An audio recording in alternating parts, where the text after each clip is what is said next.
Wow. Oh, hello. Yes, I am Patricia Elise. It's so good to see you. You know, inspiration can come from any direction, and you just don't know it until it happens. Well, that happened to me the other day. I was in the bookstore perusing, looking for something to read, and I saw a picture of world-renowned author J.K. Rowling. And I thought to myself, the author of Harry Potter is trans. Wow! You know, me myself has authored a book before, and I had no idea. So, I figured that's a good idea for this reaction video on Friday. Let's take a look into J.K. Rowling's personal life, because I know nothing about her. So, yeah, she makes a decent trans woman. She could pass a little better, but hey, we can't all be perfect, like yours truly. So, anyways, let's check out J.K. Rowling. Wait, J.G. or J.K.? H-I-J. Yeah, J.K. Rowling.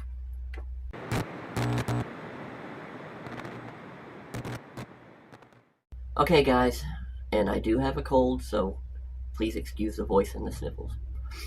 And away we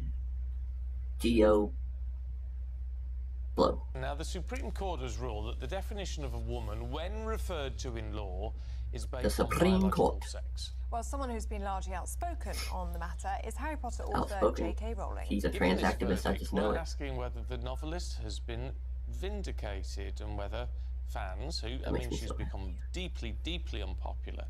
Unpopular? An apology? Well, because she's trans? Well, joining us to debate this is journalist Julie Cook and commentator James Barr. Morning to both. She's obviously trans. You can tell by looking at her. Let's chat with you first. Should fans apologise to J.K. Rowling? I think they should, and I think this is a week of apologies across the nobody's board. got to I think it's apologize. not just fans of J.K. Rowling, it's lots of people in lots of places. But yes, I think she's been really vilified over the past few years. All? She's had horrendous things, threats. She's had everybody's hating on her because she's trans, right? Her books burned, she's been cancelled, all for wanting to protect same-sex spaces and women's rights. So I hope that this ruling will just calm this all down now. Wait. Yeah, but she has also said some pretty awful things, hasn't she? Awful things? Like what? She said some... It depends what you consider awful. I mean, I think most of the things she said have been about protecting women's spaces. For example, this all began when there was a women's refuge centre in Scotland where rape victims just wanted a place where biological men weren't going to come into that space. And that's where a lot of this kicked off. And she's been very vocal about that, being a domestic violence victim, having suffered a sexual assault. Heart goes out to her on that. I think it came from a place of wanting to protect women's rights and women's spaces. James? Unfortunately, that falls down there, doesn't it? Because biological men, as you put it, okay, I'm not going to already knew she effectively women in this case would be allowed to enter those spaces. So that doesn't really make sense. But ultimately, queer people should not be apologising to J.K. Rowling. She's not a Lou monitor of Pret. I don't understand what she needs an apology for here. Now, I think we all agree that women should be safe. But when we look at statistics, of course, 98% of sex offenders are men, and the Supreme Court here are vilifying that's less her, than right? 1% of the population. Clearly, trans women are not a threat. This video is sponsored by Sailing. Sailing is a brand new e-city. I'm intrigued by your comment, James, because has the Supreme Court vilified them? Because the judge, Lord Hodge, was very clear actually in saying this does not put one group I think a lot of people another. vilify us. He seemed to be trying very hard to move it away from what has been covered in all the papers, actually. I mean, if you listen to the Good Law Project, I think it's quite clear that, yes, they have vilified trans people here because they have deliberately not listened to trans people in their ruling. Yeah, they do sometimes. So what should they have done in all of this? I'm not a lawyer, so I'm not going to be able to answer that question, but I don't think it's helpful to decide that trans women are no longer part of the Equality Act. That seems wrong. Really, this is just a smokescreen, and I think the main issue is that we're not dealing with abusive men. That's one of the biggest problems in the UK. Girls, women are not safe. Queer I think we just, we deserve the same equality as anybody else. Men can be terrifying, not all men, of course, but nothing if you look special. At statistics, it is men that are the problem. Julie? Yeah. Well, I think going back trans to women can be the trans abused by people men. not being invited or now losing rights, I don't think they're losing rights because they're still protected under the Equality Act. That hasn't changed. If you read the ruling, they haven't actually taken anything away from trans people by doing this. They've simply clarified what an adult human female is and what biological sex is So why do you in the think eyes that of queer the law. people should apologise to J.K. Rowling?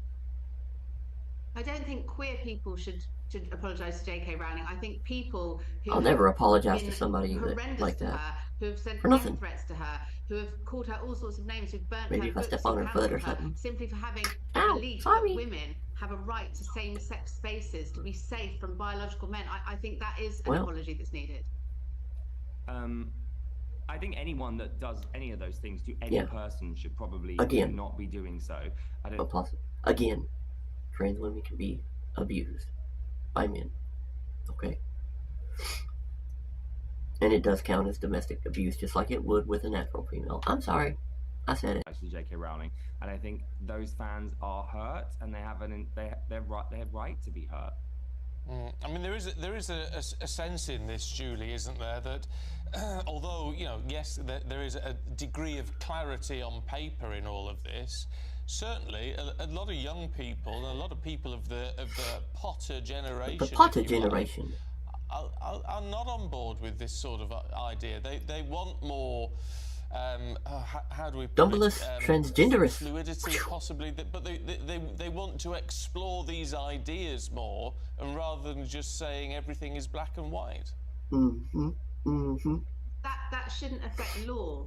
You know, if people want to explore different things, if people want to be fluid, if people want to be I hate to say the word, but more woke, because I hate that terminology, but you know, if that's what people want to do, then that's up to them, but it shouldn't affect law. It shouldn't mean that women aren't able to have a changing room in the hospital if they want to get changed. It shouldn't mean that males, biological males who... Okay, I agree to a certain extent. We've had an increase in women raping people, you know, and there's a picture of a clear biological man in a pink wig, and we're all pretending this isn't happening. You know, women are biological adult females, and that should be protected. We've known it all along, and finally we know it in the eyes of the law.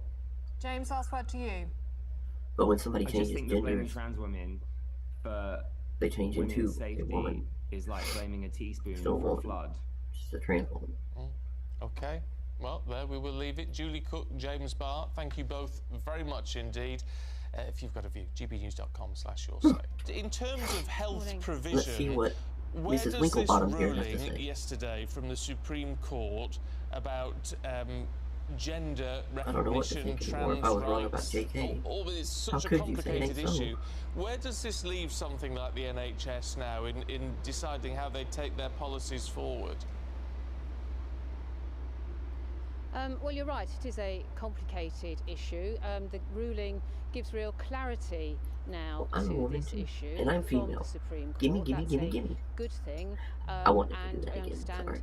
from the Equality and Human Rights Commission that they will be following up with guidance to all public bodies, and that is obviously to be welcomed, that there is clarity for women and clarity for providers of services, which I think is really welcome.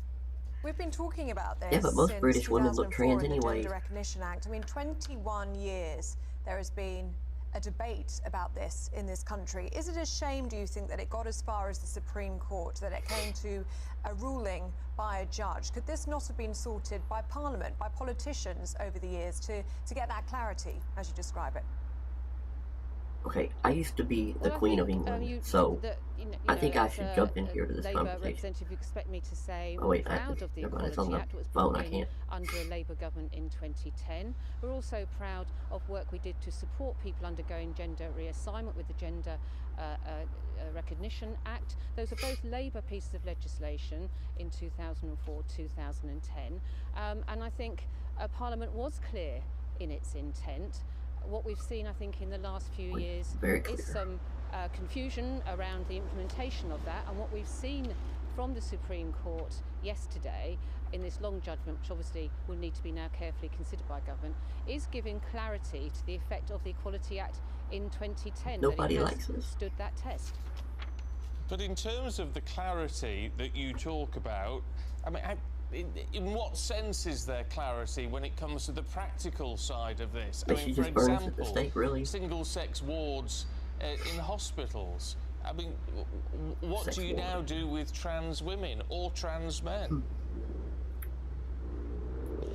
Well, let's remember that most people don't go into hospital who encounter the NHS. 90% of patient contacts with the NHS is through their GP, through primary care. I'm here today to talk about what we're trying to do with waiting lists to get people off those long-term waiting lists.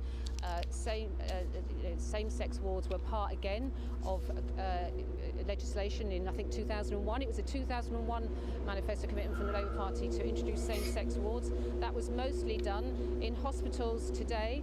You have largely a larger number of single rooms. You have smaller wards for same-sex, for people to have dignity. It's also important that transgender people also have dignity and privacy.